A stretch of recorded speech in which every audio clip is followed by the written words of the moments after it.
The circle is now complete. When I left you, I was but the learner. Now I am the master. Only a master of evil, Darth.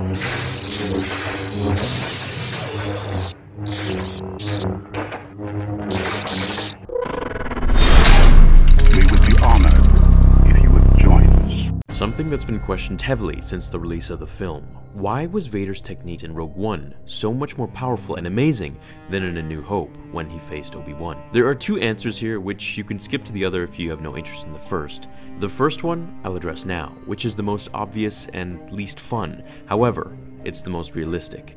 It's that when Episode 4 came out in 1977, the choreography and stunts weren't nearly as elaborate and athletic as today's. That, as well as the fact that the actual lightsabers that they used for rotoscoping while filming were made mostly out of powdered glass, which helped them cast a glowing aura on film, especially when they wrapped it in a reflective tape. The dowels often broke and came loose from the hilt, not to mention they were extremely light, which made it hard to wield properly. This all caused the actors to have to be extra careful when doing their scenes.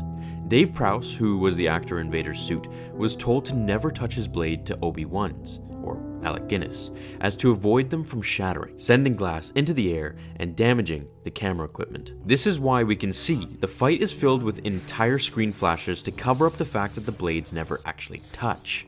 As for the choreography, it was shadowing the Seven Samurai movie, which was a great movie. However, it wasn't nearly as fast-paced and exciting as the prequel Star Wars trilogy. Now that the filming reasons are explained, we can move on to part 2, the analysis of the characters. Why Vader himself was different. Let's examine the scene from Rogue One. Vader is going against the rebels with blasters. These men are zero of a threat to him.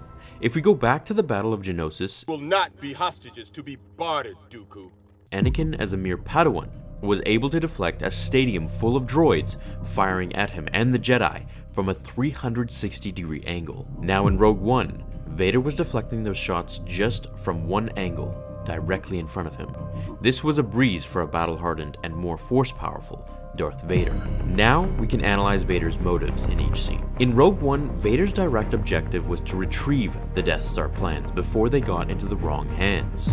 This causes time to be of the essence, pressuring him under the clock to get those plans. The second point is that the rebels had blasters, extremely fast laser beams that would burn into his suit if hit repetitively. This would cause Vader to move even faster, as it just wouldn't look right if he moved slowly to dodge and deflect blaster fire. He knew the rebels were no threat, and his need to break through them to get to his objective forced him to just hack his way through. In A New Hope, Vader's mindset was completely different.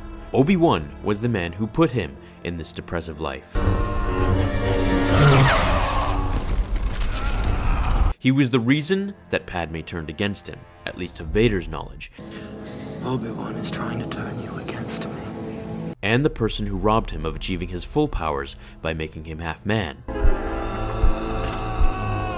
He had been searching for Obi-Wan since the end of the duel on Mustafar. Where is Obi-Wan Kenobi?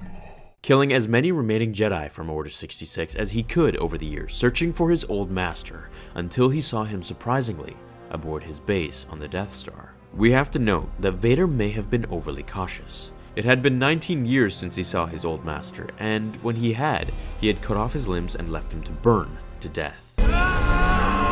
While enraged with revenge, he was cautious to know if Obi-Wan had learned something new in this time apart. To not be overly confident as to not make the same mistake as when he was just an arrogant boy.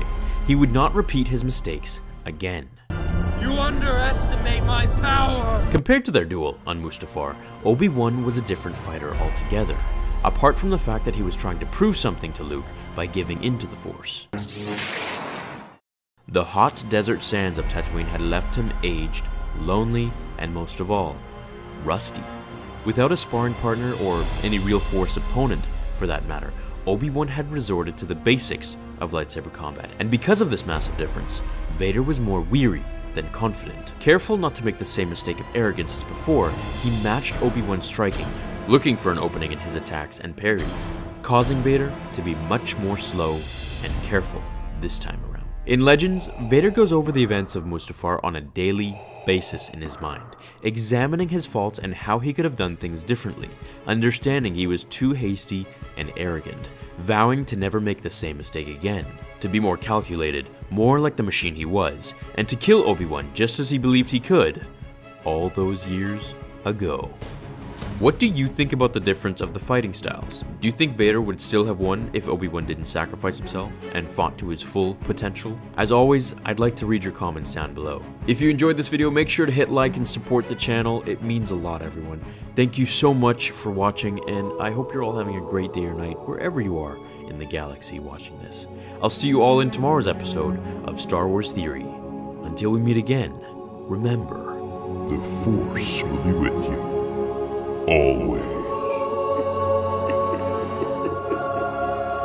Now, fulfill